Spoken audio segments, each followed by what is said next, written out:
औज़ुबिल्लाहिमिनश्शैतानिर्रजीम बिस्मिल्लाहिर्रहमानिर्रहीम। आज जो हमारा टॉपिक है वो है फंडामेंटल राइट्स। हम ऑलरेडी डिस्कस कर रहे हैं फंडामेंटल राइट्स के दूसरे पार्ट को, राइट टू फ्रीडम को। We have finished the article 19, article 20 and article 21, and in this lecture I am gonna discuss about the article 22. So article 22 provides protection against detention in certain cases. So वही देख लेते हैं article 22 क्या है। फिर से बता रहा हूं, provides protection against detention in certain case. So first we need to understand what is arrest and detention.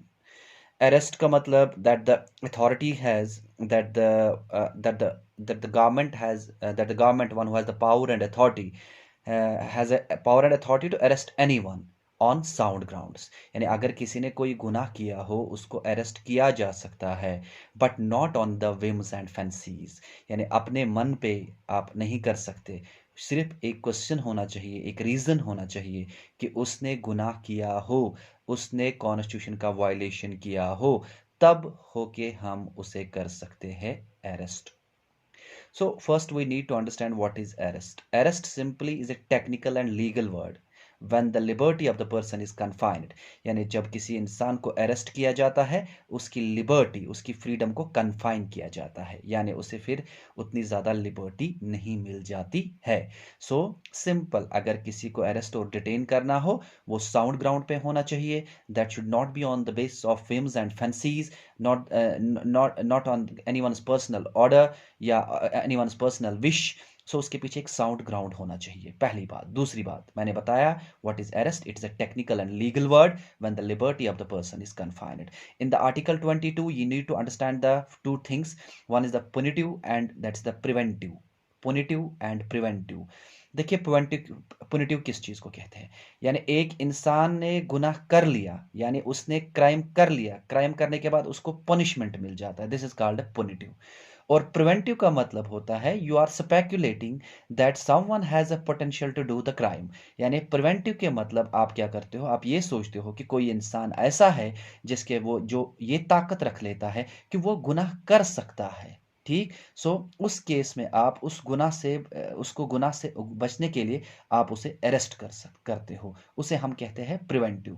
So पुनिटिव means आप गुनाह करोगे, आपने गुनाह किया होगा, उसके बाद आपको सजा मिलेगी। ठीक। लेकिन प्रिवेंटिव के मतलब आप गुनाह को बढ़ने से, आप गुनाह को करने से किसी को रोकोगे, उस केस में आप उसको अरेस्ट करोगे। सो इस आर्टिकल 22 के अंदर कुछ ग्राउंड्स है किस बेस पे अरेस्ट कर सकते हैं। सबसे पहला, right to be informed and grounds of arrest. बात समझ में आई? Rights to be informed and grounds of arrest, यानी जिसको भी अरेस्ट करना हो उसको पहले इन्फॉर्म करना है, उसको पहले उसका ग्राउंड बताना है कि आपको क्यों अरेस्ट किया जा रहा है, पहली बात। दूसरी बात, right to consult a legal practitioner.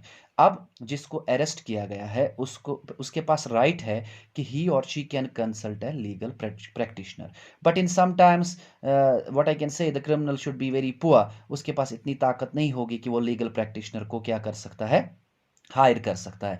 In that case the government, the constitution made a provision for free legal services, यानी वो फ्री लीगल सर्विसेज ले सकता है। उसके बाद next one, right to be produced before magistrate, यानी जिसको arrest किया गया हो उसको 24 आवर्स के अंदर अंदर मैजिस्ट्रेट के सामने लेके आना है, एंड उसमें ट्रैवल का जो टाइम होगा वो एक्सक्लूडेड होगा, याद रखिएगा।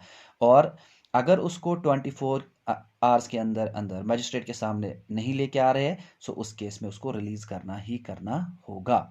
नो डिटेंशन बियॉन्ड 24 आवर्स, यानी 24 आवर्स के ज़्यादा अलावा आप उसको डिटेन नहीं कर सकते। अगर आपने उसको 24 आवर्स के अलावा ज़्यादा डिटेन किया है, आपको उसे किसी भी हालत में क्या करना होगा, रिलीज करना होगा। उसके बाद याद रखिएगा, एक है हमारे पास प्रिवेंटिव डिटेंशन। सो प्रिवेंटिव डिटेंशन ज़्यादातर हमारे इंडिया के अंदर जो होता है पुनिटिव डिटेंशन यूज़ हो जाता है, और प्रिवेंटिव डिटेंशन बहुत ज़्यादा कम यूज़ हो जाता है। सो इस केस में मैं आपको बताना चाहता हूँ कि जो हमारे पास प्रिवेंटिव डिटेंशन है, प्रिवेंटिव डिटेंशन पे कौन लॉज बना सकता है? The centre and state can formulate laws on the preventive detention. Both centre and state can make laws under 7th schedule of the Indian constitution. Example, the centre can make preventive laws in field of defense, foreign affairs.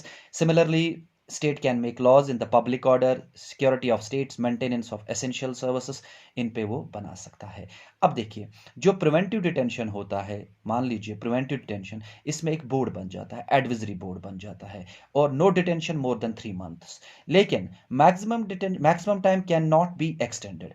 Suppose मान लीजिएगा एडविजरी board बन गया, अब किसी को arrest किया गया, किस केस में? प्रिवेंटिव में अब उसे अरेस्ट किया गया। मैंने कहा प्रिवेंटिव क्या होता है कि किसी के पास पोटेंशियल है कि वो गुनाह कर सकता है, उस केस में उस गुनाह को रोकने के लिए उसे अरेस्ट किया गया। अब एडवाइजरी बोर्ड जो है, एडवाइजरी बोर्ड बनाया जाएगा, और ये जो डिटेंशन होगा, it should not be more than 3 months, no detention more than 3 months।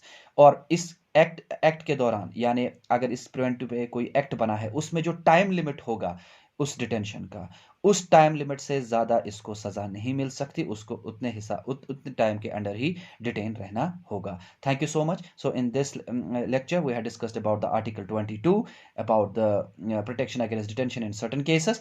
First we understood what is arrest, then the punitive and preventive, then the rights to be informed on grounds of arrest, rights to consult a legal practitioner, right to be produced before magistrate, and no detention beyond 24 hours. Then the preventive detention, center and state can make the law under 7th schedule of the Indian Constitution. And apart from that thing, preventive detention has an advisory board, and as per the advisory board, no detention more than 3 months, and जो जिस act के accordingly उसको सजा मिली होगी, maximum time can not be extended as per the act. Thank you so much. Before concluding my topic, I am requesting all my well-wishers, do not forget to subscribe my channel. The name of my channel is Oshin's Origin of Creative Energies and Neoscience, and do not forget to press on the bell icon. Thank you so much.